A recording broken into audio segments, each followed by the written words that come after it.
Hello everybody and welcome to JGod Gaming. In today's video I'm going to be focusing on the fighter pilot score streak / kill streak and kind of teaching a few different techniques to make sure you maximize those kills. Although I did a fighter pilot guide a few months back, I decided to do a follow-up one a little bit more in depth, a little bit more thorough to maximize this score streak so you get as many kills as possible every time you use it. A video like this definitely takes a little bit more time and a little bit more research to put everything together. So if you do enjoy the video in any way or find any of the tips helpful, remember to hit that like button. I do have a goal on this video of 300 likes, so if you can help me out with that, I'd be very grateful. Also, if you're brand new to the channel, I typically cover Call of Duty news, in-game updates, best class setups, subscriber gameplays, and other tip and trick videos like this one on how to improve a Call of Duty. If any of that sounds interesting, make sure you subscribe with those notifications on. Let's go ahead and get into the video. So for this video, what I want to do is focus on a few key elements. One thing I did want to touch on is there is a difference between using the standard fighter pilot and the one used with Blitzkrieg.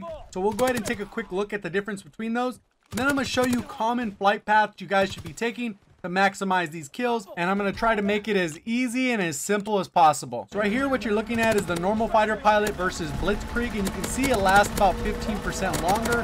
One is 7 seconds and the other one's right around 8 seconds. So the difference between them is probably a lot smaller than most of you thought. I know it's definitely smaller than I thought before I went ahead and tested it, but all in all the Blitzkrieg one is just a little bit more forgiving in case you choose the wrong flight path. And one really key important part to remember is map design when we're talking about flight path, because when it comes to map design, a lot of times in Call of Duty they've kind of stuck with this 3-lane map design, and that actually is really critical in actually making sure that you get as many kills as possible on these maps. Right here you can see when I pull out the map on Arden kind of what the map looks like. So I'm going to kind of show you kind of what the 3-lane looks like on this map. It's going to be very simplistic just to keep it as simple as possible, and then I'll show you the potential flight paths. So with the 3 lines right here, you can see a potential 3-lane. It can kind of come up that route, right up the middle, and then right up the left side. Then once we translate that into flight plans, there's pretty much 6 different flight plans. 3 for the one set of spawns and 3 for the opposite. So if the enemy's spawning at the top, those are the 3 flight plans pretty much you want to take that'll actually maximize the kills. And the bottom hand ends up being the same, but obviously on the opposite side. So these are what you're really thinking when you pull out the map. Which side of the map am I going to attack? And then which route do I want to take? In this video, I'll actually show all of the flight plans for all of the standard maps. But one quick tip I did want to give you is to make sure that you actually have a recon in the air. That will give you way more information telling you where people are at. And then you can make those split-second decisions as soon as you pull out the map. The pass over with the recon plane will tell you where people are at, where the direction they're going, and then you just pick whichever flight plan makes the most sense. So Arden Forest, this is what it looks like when you pull out the map, and then I'll go ahead and kind of show you those flight plans. And for the future ones, I'm going to have a little bit of time in between so you can actually guess and see if your guess lines up with actually the map. So pretty much on the left, you can see the flight plans coming for that side if you're trying to attack that spawn, and then the opposite on the right side with those blue lines.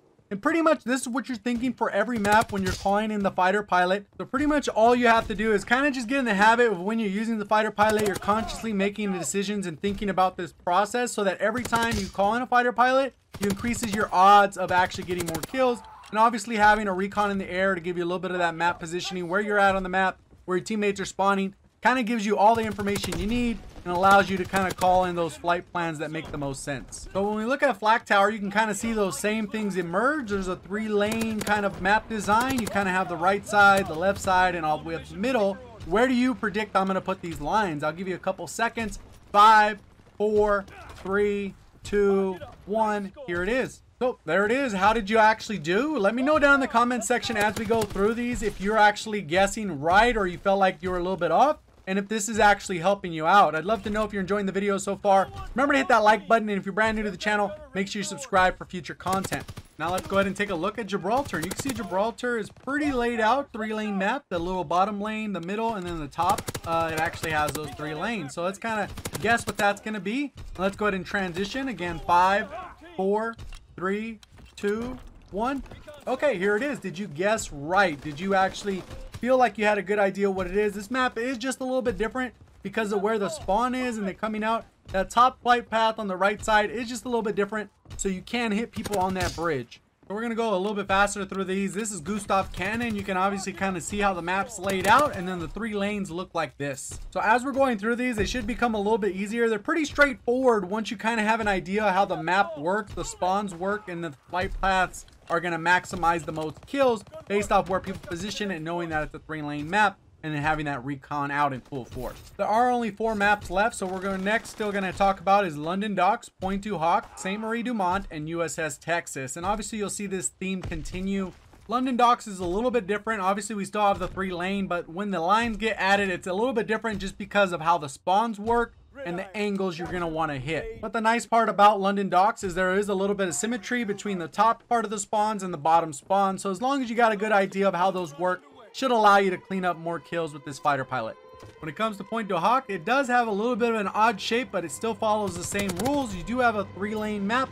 Bottom, top, and middle. There's straight lines, pretty much curved lines, top and bottom. Then pretty much you can kind of see how the flight paths align with those actual 3 lanes. So pretty straightforward so far. Let's go ahead and look at St. Marie du Mont. And being honest, this is one of the maps that the fighter pilot doesn't work so great on just because all the building cover, it makes it a little bit harder, but it still follows that same 3 lines that you see on the screen right there. When it comes to the last map, USS Texas, it even gets even simpler because of the way the flight paths work. There's not really much to do as far as the middle lane, and you'll see it only comes down to 2 flight paths per side. You don't even have to really think about it. So hopefully the video helped simplify the process a little bit, kind of made it easier for you guys to break down exactly how you should be using a fighter pilot. Because I know when I use it, I typically get 3 feeds, 4 feeds. I've even gotten 5 feeds. Still looking for that 6 feed. Haven't quite gotten lucky enough for that one. Maybe I got to do that in ground war.